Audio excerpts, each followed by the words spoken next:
Hi ಚಿತ್ತಿ. Hi ಕಿತ್ತು. ಏನ್ ಮಾಡ್ತಾ ಇದ್ರಿ? ತಮಿಳಿ ವೆಂಗಾಯ ಚಟ್ನಿ ಅಂತಾರೆ, ಆನಿಯನ್ ಚಟ್ನಿ ಮಾಡ್ತಾ ಇದ್ದೀನಿ ಕಿತ್ತು. ಸೂಪರ್ ಚಿತ್ತಿ, ನಂಗೂ ಹೇಳ್ಸಿಕೊಡ್ತೀರಾ? Ya sure.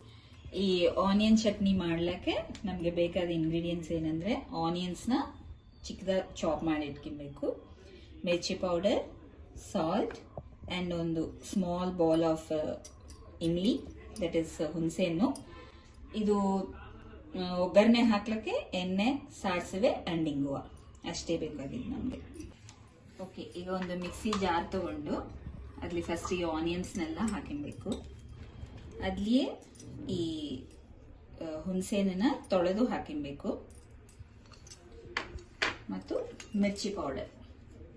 ನಮ್ಗೆ ಎಷ್ಟು ಖಾರ ಬೇಕೋ ಅದಕ್ಕೆ ತಕ್ಕಂಗೆ ಮಿರ್ಚಿ ಪೌಡರ್ ಹಾಕಿ, ವಾಟರ್ ಏನು ಆ್ಯಡ್ ಮಾಡ್ಲಂಗೆ ಗ್ರೈಂಡ್ ಮಾಡ್ಕೊಬೇಕು.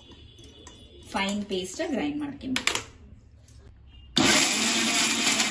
ದೊಡ್ಡ ಸೈಜ್ ಕಡಾಯವೇ ತಗೊಬೇಕು, ಯಾಕೆಂದ್ರೆ ಅದು ಸ್ಪ್ಲಾಟರ್ ಆಗೋದು. ಅದಕ್ಕೋಸ್ಕರ ಒಂದು ದೊಡ್ಡ ಕಡಾಯಿ ತಗೊಂಡು ಫಸ್ಟ್ ಆಯಿಲ್ ಹಾಕಿಬೇಕು. ಆಯಿಲ್ ಕೊಂಚ ಜಾಸ್ತಿಯವೇ ಹಾಕಿಬೇಕು, ಯಾಕೆಂದ್ರೆ ಚೆನ್ನಾಗಿ ಅದು ನಾವು ಗ್ರೈಂಡ್ ಮಾಡಿದ್ದು ಬಾಯ್ಲ್ ಆಗಬೇಕು. ಆದಮೇಲೆ ಸಾಸಿವೆ,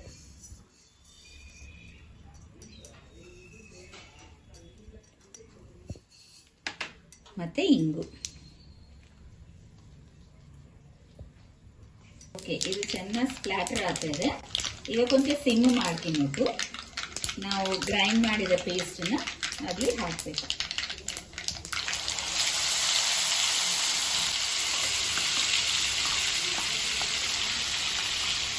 ಗ್ರೈಂಡ್ ಮಾಡಿದ ಪೇಸ್ಟ್ ಇಲ್ಲಿ ಹಾಕ್ಬಿಟ್ಟು ಲೈಟಾಗಿ ಹಿಂಗೆ ಮಿಕ್ಸ್ ಮಾಡಿಬಿಟ್ಟು ಅಲ್ಲಿ ಕೊಂಚ ಹಲ್ದಿ ಮತ್ತೆ ಉಪ್ಪು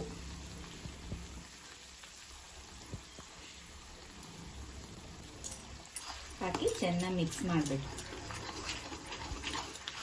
ಒಂದು ಲಿಡ್ ಮೇಲೆ ಇಟ್ಟುಬಿಟ್ರೆ ನಮ್ಗೆ ಆವಾಗ ಹೊರಗೆಲ್ಲ ಚಿಡಿಲಂಗೆ ನೀಟಾಗಿ ಆಗೋದು.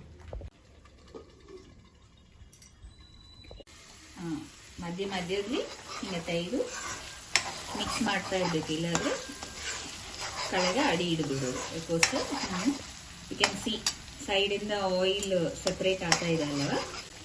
ಇನ್ನು ಒಂದು 2-3 ಮಿನಿಟ್ಸ್ ಮಾಡಿದರೆ onion chutney will be ready. ಇದು ರೈಸ್ಗಾಲಿ, ರೋಟಿ, ಬ್ರೆಡ್ ಟೋಸ್ಟ್ ಇದಕ್ಕಾಗಲಿ ಹಾಕ್ಕೊಂಡು ತಿಂದರೆ ಚೆನ್ನಾಗಿರುತ್ತೆ.